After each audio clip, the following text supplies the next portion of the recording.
Hi everyone, this is Aaron for Zollotech, and we're going to do a retro review of the iPod. This is the 4th generation iPod. Long before the iPhone, especially the iPhone 4, was the 4th generation iPod. This was released in July of 2004, and I actually had this as my first iPod, not my first music device. I had Rios and things like that before this, but this was my first iPod that I actually got as a Christmas gift in 2004. That's a long time ago, 7 years ago now, and this is before iPods could play video or have a touch screen. They introduced this click wheel for this generation iPod. The click wheel, let me turn it on here. I'm looking for a sleep-wake button, but this click wheel controls the settings just like that, and when you want to select something like music, you hit the center button. When you want to go back, you hit menu. You have back, forward, play, pause. Pretty simple with its monochrome screen. And there's not a whole lot going on in the user interface, but that's what made it good. It was simple, had a very simple, straightforward user interface, and worked well. But let's take a look at the outside. This is pretty well kept up and works great. This is a 40 gig hard drive based iPod. It gives 12 hours of battery life, and if we look at the top, we have a microphone jack along with a controller port, so if you had a controller you could control it on the cable of the headphones, and then we have a hold switch that simply lets you hold. On the back it did get some scrapes, but it's pretty good considering its age. It says 40 gigabyte. See if we can get the reflection out of there. 40 gigabyte iPod. On the sides there's nothing, and on the bottom we have our standard dock connector. Now this is back when iPods came with a lot of different accessories. This actually wasn't one of them. This is a $40 Apple case that was separate. The iPod was $400 or $399. It came with an iPod dock. It came in a big square box I don't have anymore, but it came with an iPod dock and 2 cables, one FireWire and one USB, and it came with a pair of headphones and a CD to install iTunes so that you could sync it if you didn't have the internet at the time. And then you could rip your CDs and load them on the iPod. That's all this really does, is it plays music. You know, before the App Store and all that, this was revolutionary for its time as far as the size of it and the amount of storage that it held. But again, it was $400. So we scroll like this. If we want to go into music, we go into music and we scroll.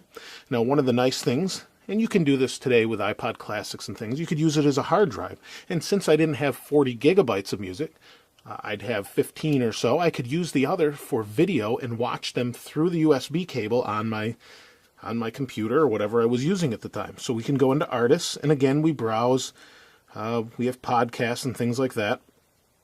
We'll go into Skillet. Here's the music, and there's one of the songs, and this is what it says. There is no external speaker for music. You have to use the headphones, and if I want to turn it up, I turn the dial.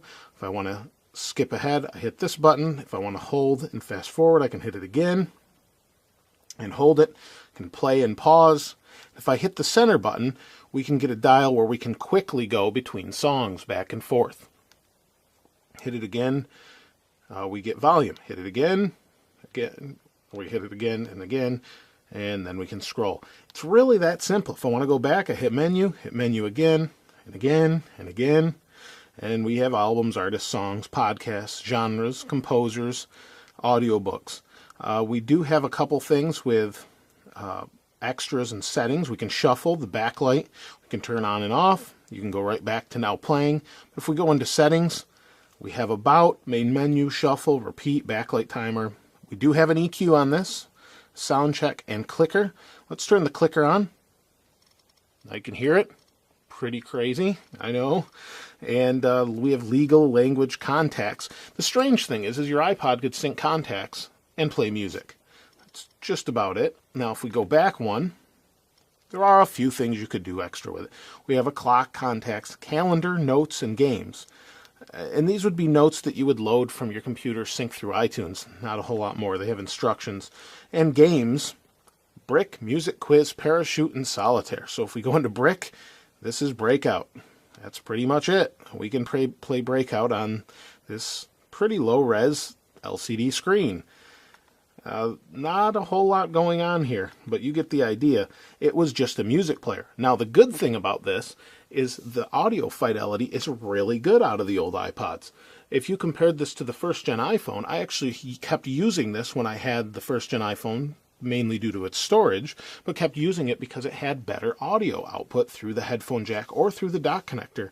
Whatever audio processor is in here just seemed to do a better job and have better reproduction of music without any distortion or anything different. And this still is very good compared to today's devices as far as audio quality. It's very simple, but it still works, and this is built really well. It's 7 years old, and it works just as well as it did on day one with a 40 gig hard drive in it. So Apple, I think, did a pretty good job. Obviously, it's pretty expensive for its day, but it's a nice device. If you had one of these, or you have a favorite iPod, and maybe you still use it, I'd love to hear from you below. Just see what you're still using if you don't use the iPod Touch, or what you think about the audio quality coming out of the older iPods. Just comment below. I'd always appreciate that. Thanks for watching. This is Aaron. We'll see you next time.